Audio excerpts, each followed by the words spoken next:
네, 우리 웨스트민스터 소리 문답 오늘 40번째 시간입니다. 우리가 주기도문 또 5번째로 살펴볼 텐데요. 오늘은 주기도문의 5번째 강구인 죄 용서에 대한 그 기도 함께 그 의미에 대해서 함께 살펴보도록 하겠습니다. 일단 제가 마태복음 6장 9절부터 13절까지 읽어드리겠습니다. 하나님 말씀을 들으십시오.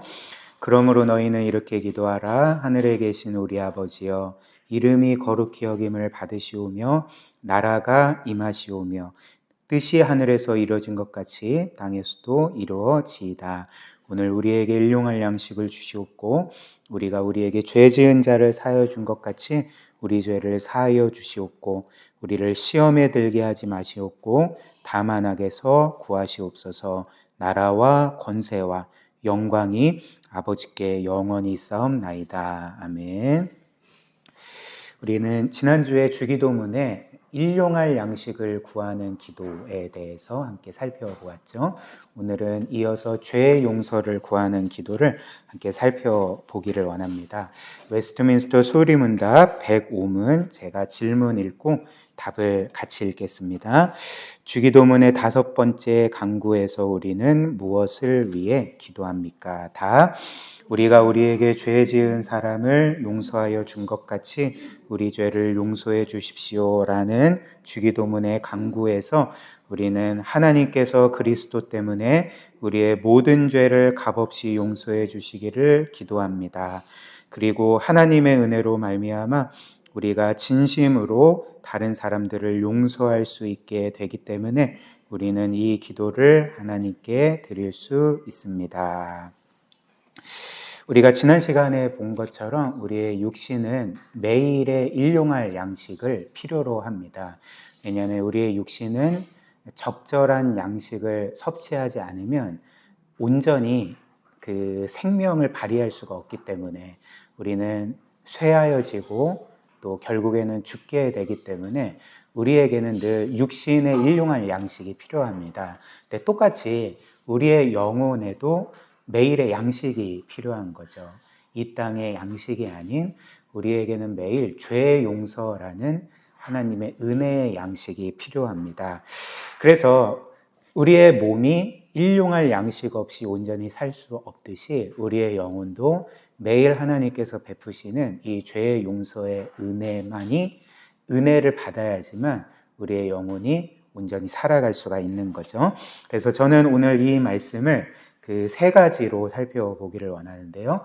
첫 번째로 우리에게 이렇게 매일의 용서가 필요한 이유에 대해서 살펴볼 거고요. 두 번째는 우리가 하나님께 죄의 용서를 구할 수 있는 근거에 대해서 살펴보겠습니다.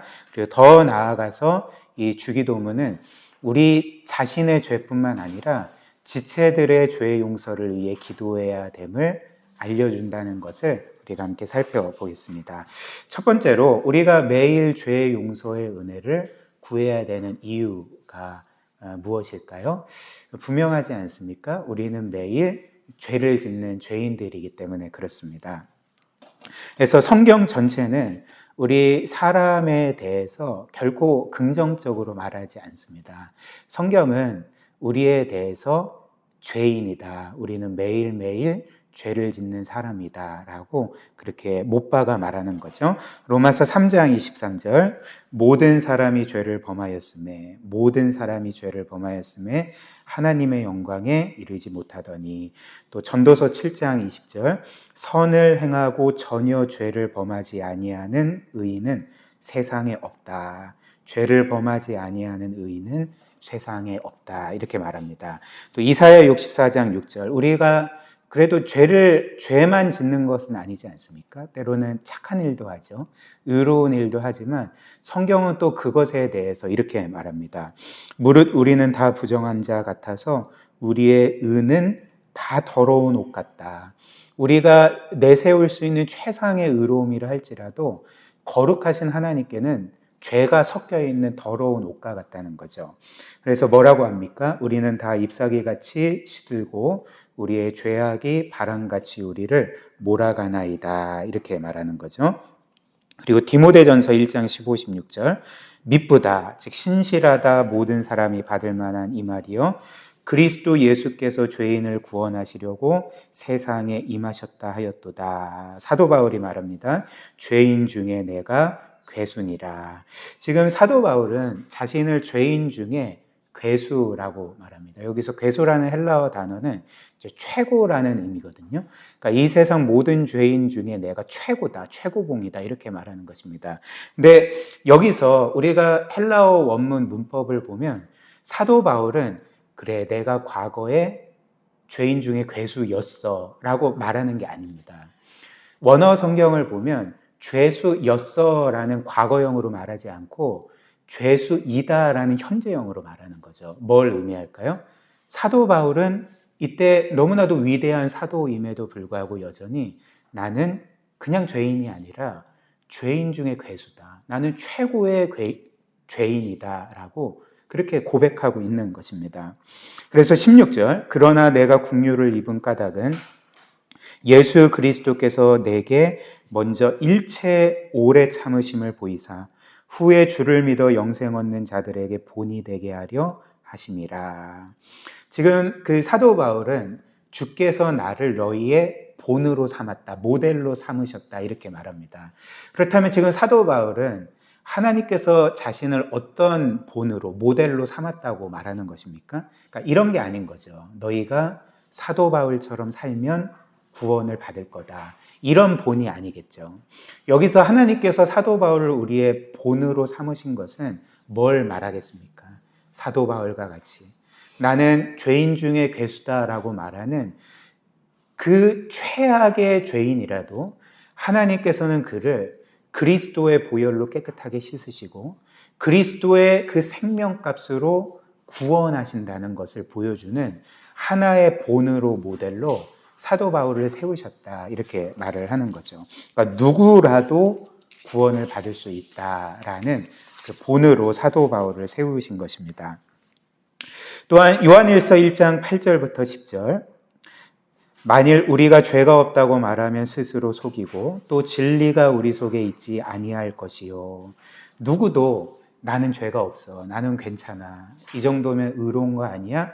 라고 말하면 스스로를 속인다는 거죠. 스스로에 대해서, 본 모습에 대해서 모르고 있다는 것입니다.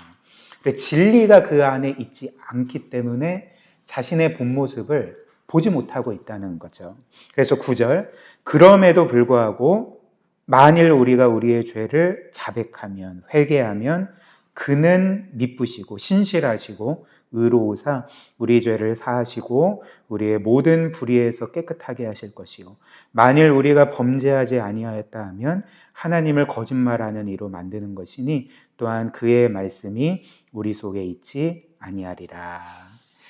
그 누구도 나는 죄 없다 말할 수가 없고 그렇기 때문에 우리 모두는 내가 죄인입니다 이렇게 말해야 되는데 누구든지 내가 죄인입니다 하나님 앞에 말하는 자는 하나님께서 그리스도의 보혈로 그를 용서해 주신다는 것이 성경의 약속인 것입니다. 따라서 우리가 이런 매일의 용서의 은혜를 받지 않는다면 우리는 살아갈 수가 없습니다. 우리는 늘 죄의 정죄 아래 거하게 될 것이고요. 양심이 우리를 늘 고발하게 될 것이고요. 우리는 늘 불안한 삶, 우리는 심판의 두려움에 휩싸인 삶을 살아갈 수밖에 없을 것입니다. 그리고 죄 용서를 경험하지 못하니까 하나님이 정말 나를 사랑하시는지, 나를 귀하게 여기시는지, 나를 하나님의 자녀로 받아주셨는지를 확신하지 못한 채 신앙생활을 해도 굉장히 불행한 신앙생활을 하게 되는 거죠. 따라서 우리가 해야 될 일이 무엇일까요?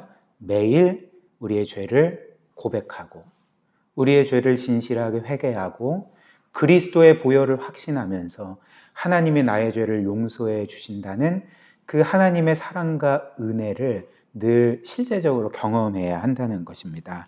그래서 고대 그 초대교회 그 위대한 교부 중에 한 사람인 그 테르툴리아누스라는 사람이 이런 유명한 말을 했습니다.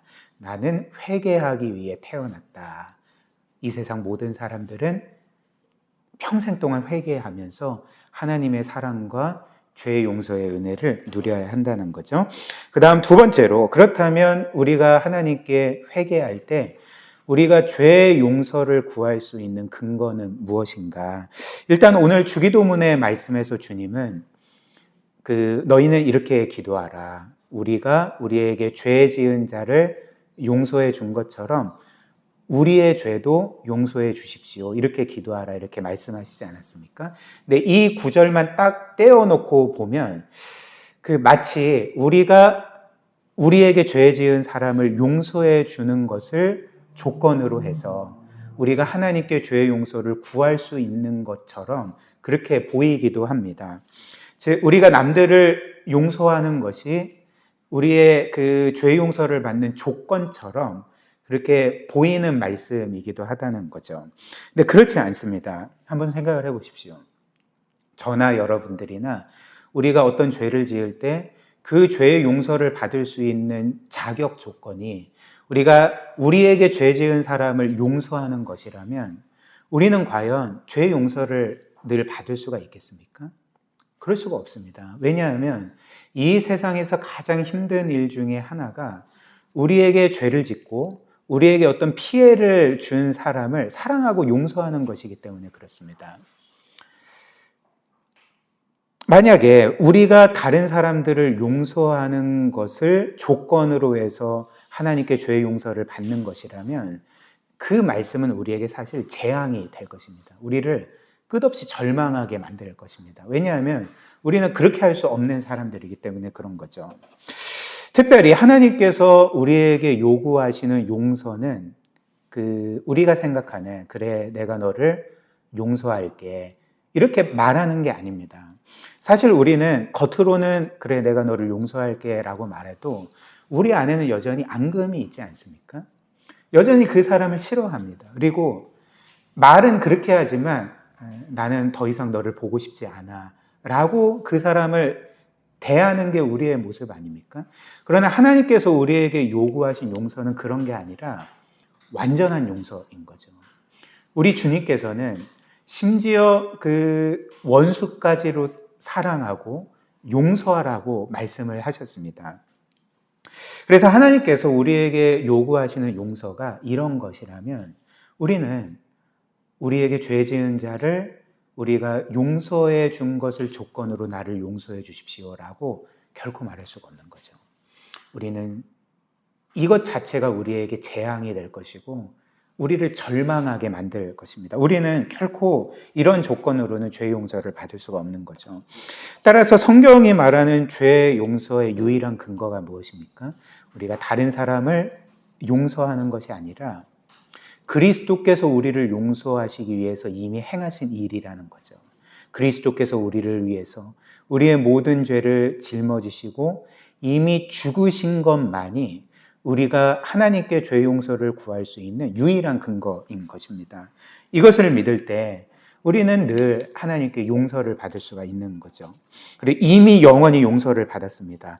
에베소서 1장 7절 우리는 그리스도 안에서 그의 은혜의 풍성함을 따라 그의 피, 성경에서 피는 죽음을 말하죠. 즉 그리스도의 죽음으로 말미암아 속량, 곧 죄사함을 받았느니라. 또 골로새서 1장 14절 그 아들 안에서 우리가 속량, 곧 죄사함을 얻었다. 그리고 베드로전서 2장 24절 친히 주께서 나무에 달려 십자가에 달린 것도 죽음을 의미하죠. 그 몸으로 우리 죄를 담당하셨으니 이는 우리로 죄에 대하여 죽고 의에 대하여 살게 하려 하심이라. 그가 채찍에 맞음으로 너희는 나음을 얻었나니. 이렇게 말합니다. 지금 에베소서, 골로새서, 베드로전서가 그리스도의 죽음으로 우리가 죄 용서 받았다라고 말하지 않습니까? 근데 여기서 죄 용서를 받았다는 것은 그냥 완료형입니다. 우리가 이미 용서를 받은 것입니다. 왜냐하면 그리스도께서 우리의 모든 죄를 짊어지시고 이미 죽으셨기 때문에 그분이 담당하신 우리의 과거, 현재, 미래의 죄가 이미 해결된 것입니다. 하나님 안에서 이미 용서받은 것이라는 거죠. 로마서 5장 8절 9절 우리가 아직 죄인 되었을 때 그리스도께서 우리를 위하여 죽으심으로 하나님께서 우리에 대한 자기의 사랑을 확증하셨느니라. 그러면 이제 우리가 그의 피로 즉 그의 죽음으로 말미암아 의롭다 하심을 받았으니 더욱 그로 말미암아 진노하심에서 구원을 받을 것이니 이렇게 말합니다. 그러므로 우리는 그리스도를 믿으면 구원을 받는 거죠. 요한복음 3장 16절 하나님이 세상을 이처럼 사랑하사 독생자를 주셨으니 여기서 주셨다는 것도 십자가 죽음에 내어주신 것 아니겠습니까? 그래서 이는 그를 믿는 자마다 멸망하지 않고 즉 모든 죄를 용서받고 영생을 얻게 하려 하심이니라 이렇게 말하는 거죠. 그렇다면 오늘 주께서 우리에게 너희는 이렇게 기도하라 라고 말씀하시면서 우리가 우리에게 죄 지은 자를 용서해 준 것처럼 우리도 우리의 죄를 용서해 주십시오. 하나님께서 우리의 죄를 용서해 주십시오라는 이 기도는 이제 뭘 의미할까? 특별히 앞의 구절, 우리가 우리에게 죄 지은 자를 용서해 준 것 같이는 이제 뭘 의미하겠는가? 이것은 우리의 용서의 조건이 아니라 용서받은 것의 결과가 되는 것입니다. 하나님께서 우리에게 용서를 베푸시고 우리가 그 용서를 값없이 받았을 때에 우리의 삶에서 나아지는 그 결과물을 의미하는 거죠. 어떤 결과일까요? 우리가 진정으로 이 그리스도의 보혈로 그분의 죽으심으로 하나님의 무한한 사랑과 은혜로 값없이 용서받았음을 믿는다면 이제 우리는 다른 사람을 용서하는 삶을 반드시 살게 되어 있다는 것을 이제 보여주는 말씀입니다. 그리고 이를 잘 보여주는 것이 예수님께서 우리에게 전해주신 그 비유 중에 하나, 그 1만 달란트 빚을 탕감받은 종의 비유에서 잘 나타납니다. 그래서 마태복음 18장 보면 그 어느 날 사도 베드로가 예수님께 이렇게 질문을 했습니다. 예수님, 그 누군가 우리에게 죄를 지을 때, 또 제게 죄를 지을 때에 그 사람을 몇 번쯤 용서해야 됩니까? 한 일곱 번쯤 용서하면 됩니까? 라고 여쭤보았습니다. 근데 그에 대해서 예수님께서 베드로에게 말씀하시기를 7번만이 아니라 7번의 70번까지도 그를 용서하라 이렇게 말씀을 하신 거죠. 그리고 예수님의 이 말씀은 너희가 490번까지는 용서하고 491번까지는 미워해도 된다. 보복해도 된다. 이것을 의미하는 게 아니겠죠. 성경에서 7이라는 것은 완전수입니다. 그래서 7 곱하기 70은 490번을 의미하는 것이 아니라 그 완전한 숫자, 즉 무한한 것을 의미를 하는 거죠. 즉 주님께서는 베드로에게 너는 끝없이 용서해야 된다. 셀 수 없이 용서해야 된다. 너가 숨을 거두는 그 순간까지 너는 너에게 죄를 지은 사람들을 용서해야 된다. 이렇게 말씀을 하신 것입니다. 그리고 나서 예수님은 이 사실을 보여주시기 위해서 이제 1만 달란트 빚진 자, 그 탕감받은 종의 비유를 들려주신 거죠. 그래서 이 비유의 내용이 무엇입니까? 그 어느 나라에 한 왕이 있는데 그 왕에게 또 한 신하가 있었습니다. 근데 그 신하가 그 왕에게 1만 달란트를 빚졌고 그리고 결국 그 빚을 갚지를 못했던 것입니다. 그래서 그 신하는 왕에게 끌려왔고 이제 그에 따른 심판을 받기 직전인데 그 당시 1만 달란트라는 것은 어느 정도의 액수냐면 1달란트가 당시 금 34kg의 액수였습니다. 그리고 그렇기 때문에 1만 달란트는 제가 이제 검색을 해봤더니 이 1만 달란트는 지금으로 치면 25조 5천억 원이라고 합니다. 그러니까 상상할 수 없는 액수인 거죠. 그렇다면 우리는 이런 궁금증을 갖게 되지 않습니까? 예수님께서 좀 현실성 있게 비유를 전해주시지. 25조 5천억의 빚을 지는 사람이 어딨어?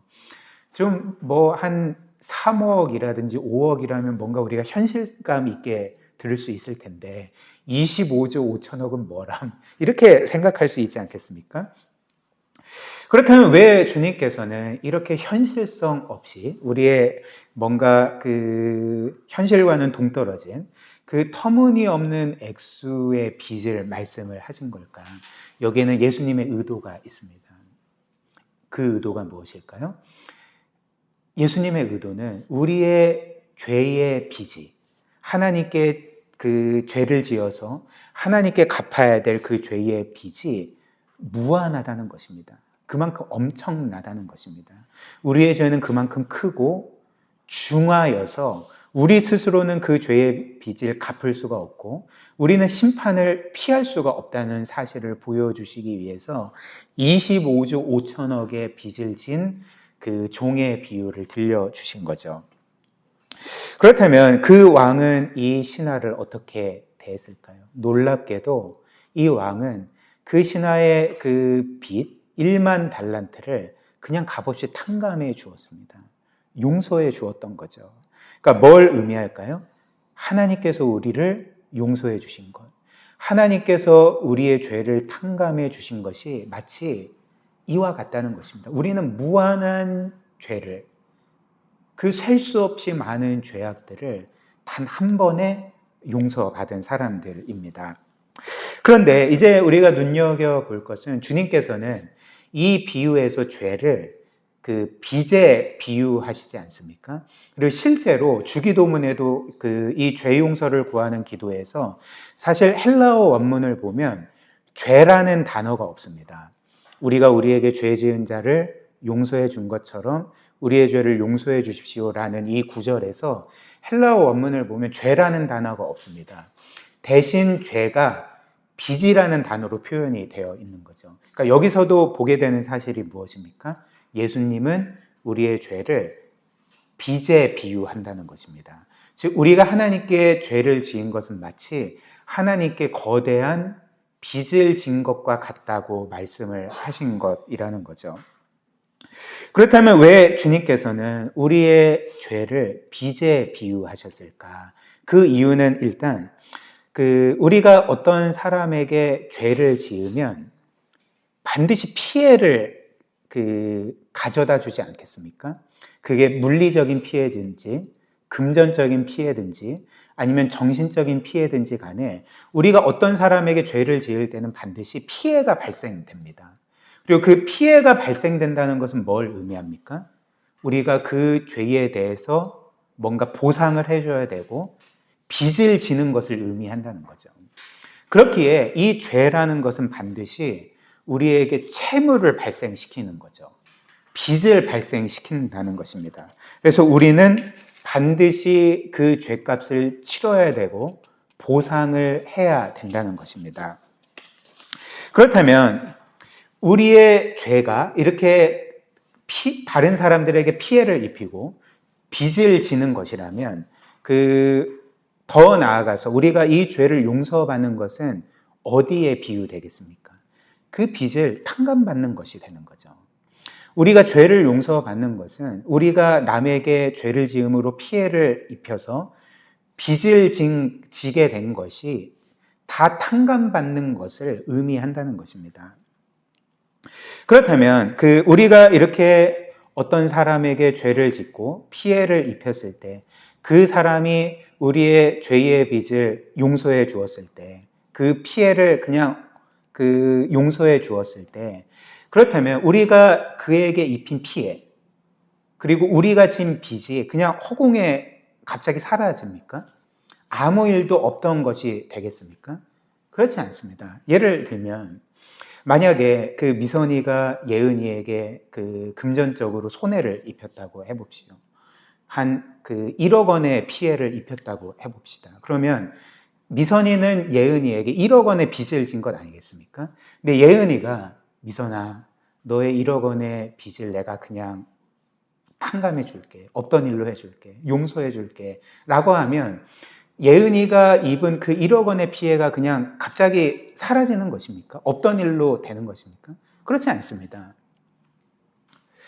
우리가 우리에게 죄 지은 어떤 사람, 그래서 우리에게 피해를 입히고 그래서 그 사람이 우리에게 빚지게 된 그 사람을 우리가 용서할 때에 우리는 그 사람을 용서하기 위해서는 우리가 입은 그 피해를 그에게 갚게 하지 않고 우리가 껴안아야 된다는 거죠. 우리가 그 빚을 대신 해결해야 된다는 것을 의미한다는 것입니다. 이 세상의 모든 용서가 그렇지 않습니까? 그렇게 바꿔 말하면 나에게 죄를 지어서 나에게 어떤 고통을 준 사람을 용서하기 위해서는 그 고통을 내가 감당해야 하는 거죠. 내가 그 고통을 그 사람에게 되돌려주지 않고 내가 감당할 때에 그 사람은 이 죄의 빚에서 해방되게 되는 것입니다. 이게 진정한 용서인 거죠. 그리고 주께서 우리의 이 죄를 빚에 비유한 것, 우리가 하나님께 죄를 지은 것을 하나님께 진 빚으로 비유하신 것은 하나님의 용서가 어떤 것임을 보여주는 것입니다. 하나님께서 우리를 용서하시는 것은 어떤 것입니까? 우리가 죄로 인해서 하나님께 피해를 입힌 것, 죄를 지은 것을 아무런 조건 없이 값 없이 다 탕감해 주신 것을 의미하는 것입니다. 그리고 그 모든 피해를 하나님께서 대신 감당한 것을 의미한 것이 된다는 것이죠. 한번 생각을 해보십시오. 오늘 예수님의 비유처럼 우리가 하나님께 지은 죄의 크기는 1만 달란트의 그 크기와 같습니다. 우리의 죄는 정말 상상할 수 없이 큽니다. 왜냐하면 우리가 죄를 지은 그 하나님께서 너무나도 위대한 분이시기 때문에 그런 거죠. 하나님은 우리의 창조주이십니다. 그러나 피조물일 뿐인 우리가 그분이 우리의 모든 것을 주셨음에도 불구하고 우리는 그분을 무시했습니다. 그분을 경시했고 그분을 없는 존재처럼 여겼습니다. 그리고 더 나아가서 그분을 없는 존재처럼 여겼을 뿐만 아니라 그분이 우리의 왕이심에도 불구하고 우리는 그분을 늘 거슬러 살았고 그분께 반역한 채 그렇게 우리의 삶을 살지 않았습니까? 그러나 하나님께서 이런 우리를 용서해 주시기 위해서 하신 일이 무엇일까요? 그래, 그냥 내가 너의 모든 죄를 용서해 주마라고 그냥 없던 일로 해주신 것이겠습니까? 그렇지 않습니다. 만약에 하나님께서 우리의 그냥 친구 정도시라면 그래, 내가 그냥 없던 일로 해줄게 라고 하실 수도 있을 것입니다. 그냥 미선이나 예은이 사이에 어떤 잘못을 하면 친구야, 그래, 내가 너를 용서해 줄게 하면 끝인 것처럼 하나님께서 그렇게 하실 수도 있을 것입니다. 근데 사실 친구라 할지라도 제가 말씀드린 것처럼 누가 누군가에게 죄를 짓고 그리고 상대방이 그 죄를 지은 친구를 용서해 주기 위해서는 어찌됐든 자신이 입은 피해를 자신이 감당하는 것을 의미하는 거죠. 근데 하나님은 친구 정도가 아닙니다. 하나님은 창조주이실 뿐만 아니라 이 우주의 왕이신 거죠. 그렇기 때문에 그 거룩한 왕이신 하나님께서는 이 세상에 일어나는 그 죄에 대해서 반드시 죄값을 치러야 됩니다. 공의의 심판을 내리셔서 죄로 인하여 깨트려진 이 공의를 이 세상에서 바로 세우셔야 될 의무가 있으신 거죠. 그렇다면 그 하나님께서 우리를 구원하시기 위해 행하신 일이 무엇일까요? 우리가 하나님께 지은 그 죄의 빚을 우리에게 갚게 하지 아니하시고 그 죄의 피해를 우리에게 돌리지 아니하시고 그분이 대신 감당하신 거죠. 그래서 어떤 일을 하셨을까요? 우리의 모든 이 죄의 빚, 1만 달란트와 같이 무한에 가까운 죄의 빚을 그분이 대신 갚으시기 위해서 그분의 영원히 사랑하시는 외아들을 우리를 위한 대속제물로 내어주셨던 것입니다. 우리의 빚을 갚는 대속물로 내어주셨던 거죠. 그래서 마가복음 10장 45절에 우리 주께서 이런 말씀을 하셨습니다. 인자가 온 것은 섬김을 받으려 함이 아니요 도리어 섬기려 하고 자기 목숨을 많은 사람의 대속물로 내어주려 함이니라 이렇게 말씀을 하셨습니다. 여기에서 주께서 나는 대속물로 왔다라고 할 때 이 대속물의 헬라어는 그 류트론이라는 단어인데 이 류트론이라는 단어는 어떤 의미냐면 몸값입니다. 어떤 빚이 있는 사람을 대신 값을 치러서 해방시키는 그 값을 의미하는 거죠. 뭘 의미할까요? 예수님의 생명이 우리의 죄의 빚을 갚는, 탕감하는 그 값이었다는 것을 보여주는 것입니다. 이것이 바로 하나님께서 우리에게 행하신 놀라운 구원인 거죠. 그러나 이제 그 마태복음 18장의 이 비유에서 1만 달란트 탕감받은 그 신하는 그 집으로 돌아가는 길에 자신에게 100데나리온의 빚을 지은 어떤 동료를 만나게 됩니다. 여기에서 100데나리온은 지금으로 치면 1데나리온이 그 지금의 그 노동자의 하루 그 품삯이거든요. 그러니까 한 10만 원으로 치면 한 1000만 원쯤의 빚을 진 그 동료를 만난 거죠. 근데 이 사람이 어떻게 했는지 아십니까? 그 사람이 빚을 갚지 않자 멱살을 잡고 그가 빚을 다 갚을 때까지 감옥에 넣어버린 것입니다. 그리고 왕은 이 소식을 듣고 분노했습니다. 그리고 그 신하를 불러서 내가 너에게 1만 달란트의 빚을 아무 조건 없이 탕감해 주었는데 너는 너에게 100데나리온 빚진 자를 용서해 주지 못하니 라고 하면서 분노하면서 그 종을 그 모든 빚을 다시 갚을 때까지 감옥에 넣었다라고 이제 말씀하시면서 이 비유가 끝나는 거죠. 그렇다면 주님의 이 비유의 핵심은 무엇일까요? 우리가 무한한 죄를 용서받았다는 것.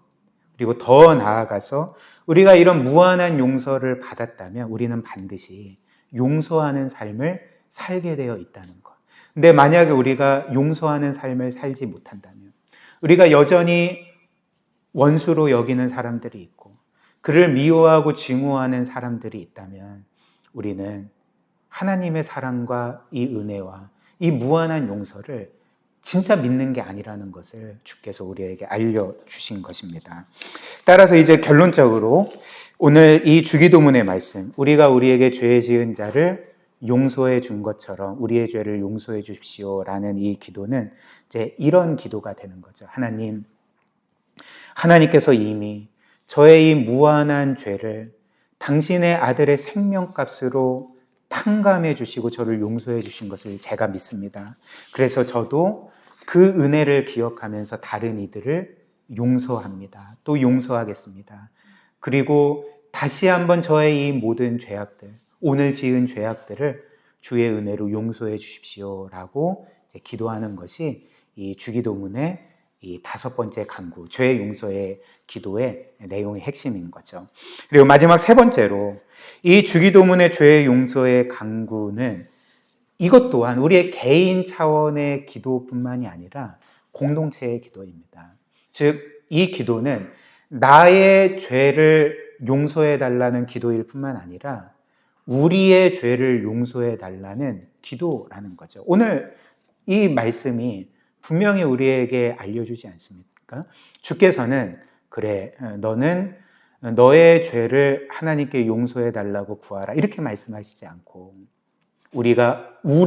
내가 아니라 우리가 우리에게 죄 지은 자를 용서해 준 것처럼 내 죄가 아니라 우리의 죄를 용서해 주십시오. 즉, 이 기도 자체도 공동체적인 차원의 기도라는 것입니다. 그래서 이 기도는 우리가 우리의 지체들의 죄와 불순종을 보게 될 때, 우리 지체들의 영적인 실패를 보게 될 때, 혹은 아직까지도 예수 그리스도를 자신의 구세주로 영접하지 못한, 회심하지 못한 지체들을 바라보게 될 때 우리는 그들을 위해 하나님께서 그들로 하여금 그들의 죄를 보게 하시고 깨닫게 하시고 그들을 회개로 인도하여 주시고 그들의 모든 죄를 용서해 주시기를 구하는 기도가 바로 이 기도라는 거죠. 그리고 이는 주님께서 십자가에 못 박혀 돌아가시기 직전까지 하신 기도였습니다. 누가복음 23장 34절을 보면 예수께서 십자가에 못 박히셨을 때 어떤 기도를 하셨습니까? 예수께서 이르시되 아버지 저들을 사하여 주옵소서 자기들이 하는 것을 알지 못함이니이다. 끝까지 주께서는 사람들의 죄의 용서를 위해서 기도하셨던 거죠. 사랑하는 여러분, 우리 모두는 늘 죄를 짓습니다. 저도 늘 죄를 짓고 우리 모두도 늘 죄를 지을 수밖에 없습니다. 따라서 우리는 나 자신의 죄의 용서뿐만 아니라 우리 서로의 죄의 용서를 위해서, 우리 서로의 영혼의 회복을 위해서 늘 기도해야 하는 거죠. 오늘 이 말씀을 기억하며 또 주님의 본을 우리가 기억하며 이렇게 우리의 죄를 용서해 달라는, 또 서로의 죄를 용서해 주시고 우리를 회복시켜 달라는 기도를 늘 하는 저와 여러분들이 되시기를 주님의 이름으로 축복합니다. 우리 함께 말씀 기억하며 기도하도록 하겠습니다.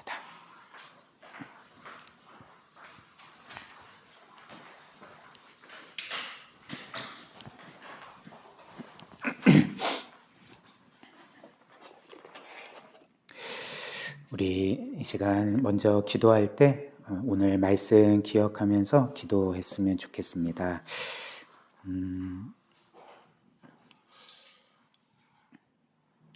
참 이 말씀이 우리에게 얼마나 감사한지 우리가 한번 깊이 생각해 보았으면 좋겠습니다. 우리 주께서는 우리에게 거저 죄 용서를 주시기 위해서 늘 죄 용서를 위해서 하나님께 기도하라 이렇게 명하셨습니다.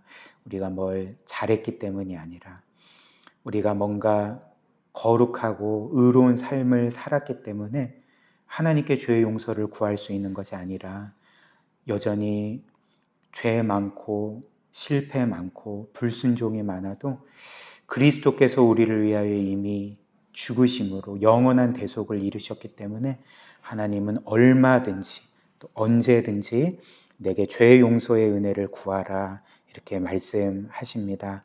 우리가 이것을 굳게 믿고 늘 하나님께 죄 용서의 은혜를 구하고 우리의 모든 죄를 용서하시는 하나님의 사랑과 은혜를 늘 누리며 살아갈 수 있도록 은혜 달라고 함께 기도하고요. 그리고 오늘 마지막 말씀처럼 우리가 나만의 죄 용서를 위해 기도하지 않고 우리 서로의 죄 용서를 위해서 영혼의 회복을 위해서 기도하는 우리 주와 말씀의 교회가 되게 해달라고 우리 먼저 이런 기도 제목으로 함께 기도하도록 하겠습니다.